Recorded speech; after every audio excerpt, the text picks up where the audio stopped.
hello ළමයි, welcome to my YouTube channel. ඉතින් අද මම මේ vlog එකෙන් ඔයාලට අරගෙන ආවේ ගෑනු ළමෙක් විදිහට ඔයා ළඟ තියෙන්න ඕන දේවල් ගැන vlog එකක්. ඉතින් මේ vlog එක ඔයාලට ගොඩක් විශේෂයි. වීඩියෝ එකට යන්න කලින් ඔයාලා හැමෝම මගේ YouTube channel එක subscribe කරලා bell icon එකත් click කරන්න. හරි, මම මුලින්ම කතා කරන්නේ body lotion ගැන.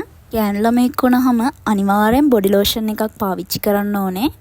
ඒ වගේම ඒ බොඩි ලෝෂන් එක ඔයාගේ ස්කින් ටයිප් එකට මැච් වෙනවද කියන එකත් ඉතාම වැදගත්. ඒ නිසා ඔයා මුලින්ම ඔයාගේ ස්කින් ටයිප් එකට ගැලපෙන බොඩි ලෝෂන් එකක් තෝරගන්න ඕනේ. ඒ අතරින් වැස්ලින් එකේ බොඩි ලෝෂන් මට ඔයාලට රෙකමන්ඩ් කරන්න පුළුවන්. මොකද වැස්ලින් එකේ බොඩි ලෝෂන් ඕනම ස්කින් ටයිප් එකකට ගැලපෙන විදිහට තමයි හදලා තියෙන්නේ. වැස්ලින් බ්‍රෑන්ඩ් එකේ අලුතෙන්ම ආපු බොඩි ලෝෂන් එක තමයි මේ වැස්ලින් පීච් බොඩි ලෝෂන් එක කියන්නේ. මේ බොඩි ලෝෂන් එකේ විශේෂත්වය වෙන්නේ මේක ජෙල් ක්‍රීම් එකක්. ඒ නිසා මේක සමට හොඳින් ඇබ්සෝව් වෙනවා. ඒ වගේම මේ ක්‍රීම් එකේ හොඳ සුවඳක් තියෙනවා. මේ ක්‍රීම් එකේ මිල වෙන්නේ රුපියල් 580යි. ඒ හින්දා ඔයාලට අඩු මුදලකට මේ බොඩි ලෝෂන් එක ගන්න පුළුවන්. ගෑනු ළමයෙකුට අත්‍යවශ්‍යම දේවල් අතරේ ෆේස් ක්‍රීම් එක කියන්නේ ඉතා වැදගත් දෙයක්. මම නම් ගොඩක් කාලෙක ඉඳලා පාවිච්චි කරන්නේ ආයුෂ් එකේ ෆේස් ක්‍රීම් එක. ඔයාලා මගේ කලින් දාපු ස්කින් කෙයාර් vlog එක බැලුවා නම් ඔයාලට මේක ගැන තවත් තොරතුරු දැනගන්න පුළුවන්.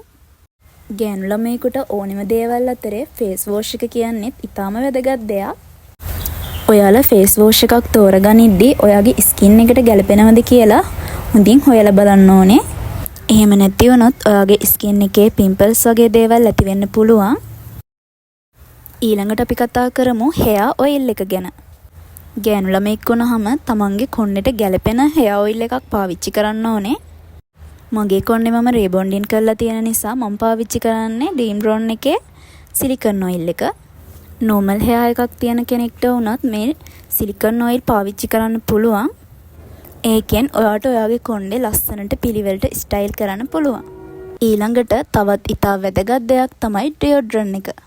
ඩියෝඩ්‍රන්ට් එකක් පාවිච්චි කරන්න කලින් ඔයාලා ගොඩක් සැලකිලිමත් වෙන්න ඕනේ. මොකද ඒකෙන් ඔයාලගේ අත්යට කළු වෙන්න පුළුවන්. මම දැන් පාවිච්චි කරන්නේ ජනට් එකේ pink color ඩියෝඩ්‍රන්ට් එක. අත්යට කළු වීමේ ප්‍රශ්නේ ඔයාලට තියෙනවා නම් ඔයාලට මේ ඩියෝඩ්‍රන්ට් එක ගොඩක් හොඳයි. ලිප් බාම් එක කියන්නේ ගෑනු ළමයෙක් ළඟ තියෙන්න ඕනේ දෙයක්.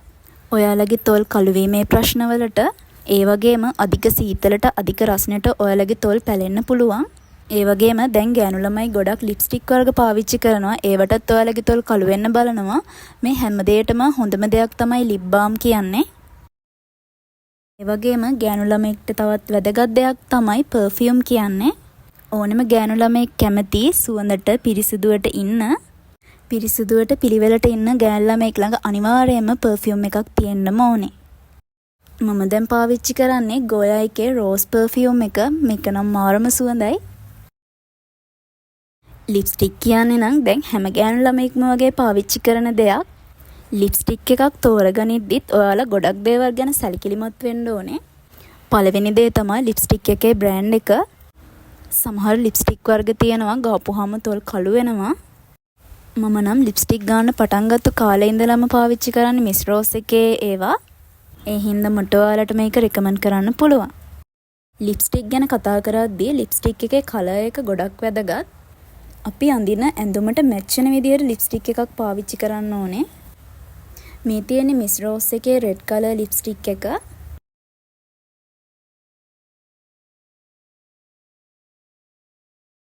තියෙන්නේ මිස් රෝස් එකේ පින්ක් කලර් ලිප්ස්ටික් එක.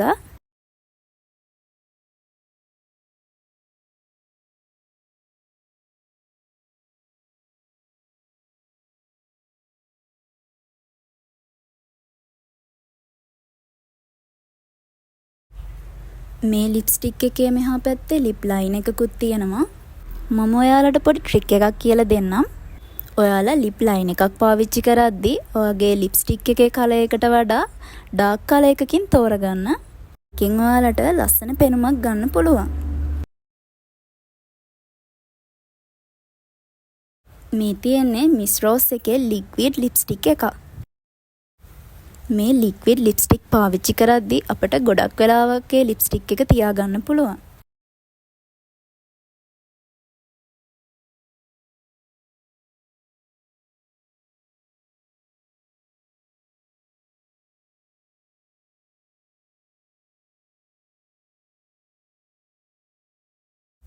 මේ තියෙන්නේ මම පාවිච්චි කරන මස්කාරා එක. මස්කාරා අයිලයිනර් වගේ දේවල් වලින් අපේ ඇස්වලට ලස්සන පෙනුමක් ගන්න පුළුවන්.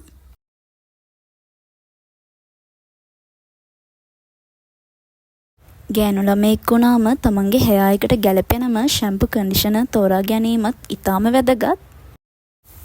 මගේ කොණ්ඩේ රීබොන්ඩින් කරලා තියෙන හින්දා මම පාවිච්චි කරන්නේ වියානා එකේ ස්ට්‍රේට් shampoo එකයි conditioner එකයි.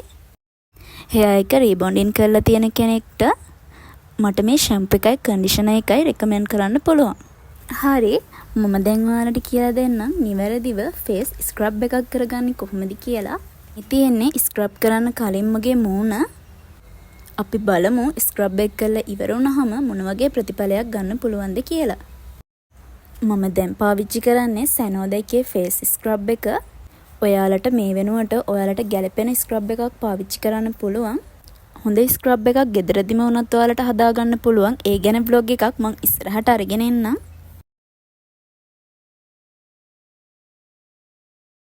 අවශ්‍ය ප්‍රමාණයට වතුර දාගෙන මම මේ ස්ක්‍රබ් එක හදාගත්තා. ඔයාලගේ මූණේ ආලේප කරගන්න පුළුවන් ප්‍රමාණයට වතුර එකතු කරගන්න.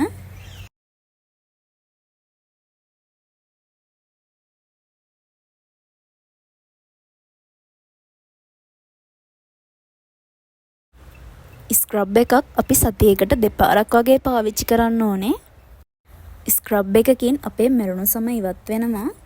ඒ වගේම black heads, white heads වගේ දේවලුත් ඉවත් කරගන්න පුළුවන්. ඒ වගේම අවුවට අඳුරු පැහැවෙලා තියෙනවා නම් ඒ දේවලුත් අපිට ඉවත් කරගන්න පුළුවන්. ඔයාලා ස්ක්‍රබ් එකක් පාවිච්චි කරනකොට මුළු මූණෙම ස්ක්‍රබ් එක ආලේප කරගෙන මෙන්න මේ මම පෙන්නන විදිහට ඔයාලගේ බෙල්ල මූණ රවුමට ස්ක්‍රබ් කරගන්න. ඔයාලගේ මූණේ බෙල්ලේ අඳුරු පැහැවෙලා තියෙන තැන් හොඳට ස්ක්‍රබ් කරන්න මේ විදිහට. නලල කියන්නේ අපිට ගොඩක් අවුවට පිච්චෙන තැනක්, අඳුරු පැහැගැන්වෙන තැනක්. නලලත් හොඳට ස්ක්‍රබ් කරගන්න. ෆේස් ස්ක්‍රබ් එකක් කරද්දී බෙල්ල ස්ක්‍රබ් කරන්න අමතක කරන්න එපා. මේ විදිහට ඔයාලා විනාඩි 8ක් විතර ස්ක්‍රබ් කරගන්න ඕනේ. නහය දෙපැත්තේ අපේ black heads, white heads හැදෙන්න පුළුවන්. මේ විදිහට නහය දෙපැත්තේ ස්ක්‍රබ් කරගද්දී අපිට ඒවා ඉවත් කරගන්න පුළුවන්. විනාඩි 8ක් විතර ස්ක්‍රබ් කරලා විනාඩි 20ක් විතර ඔයා මේක වේලෙන්න තියාගන්න ඕනේ. විනාඩි 20කට විතර පස්සේ ඔයාලට මේ විදිහට බලා ගන්න පුළුවන්. විනාඩි 20කට පස්සේ ඔයා පිරිසිදු ජලයෙන් හොඳින් මේක සෝද ගන්න. හරි, මම දැන් මගේ ස්ක්‍රබ් එක හොදගත්තා. ඔයාලට වෙනස පේනවා ඇති. ඔයාලට ඉක්මන් ප්‍රතිඵල ගන්න ඕන නම් ඔයාලා සතියකට දෙපාරක් අවම වශයෙන් මේ ස්ක්‍රබ් එක කරන්න ඕනේ.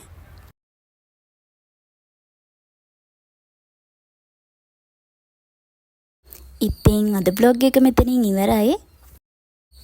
ඔයාලට මේ බ්ලොග් එක හොඳයි කියලා හිතෙනවා නම් අනිවාර්යෙන් ඔයාලගේ ලස්සන කමෙන්ට් එකක් දාගෙන යන්න. ඒ වගේම වීඩියෝ එකට ලයික් එකකුත් දාගෙනම යමු. මගේ YouTube channel එක subscribe කරන්නත් අමතක කරන්න එපා. එහෙනම් bye හැමෝටම.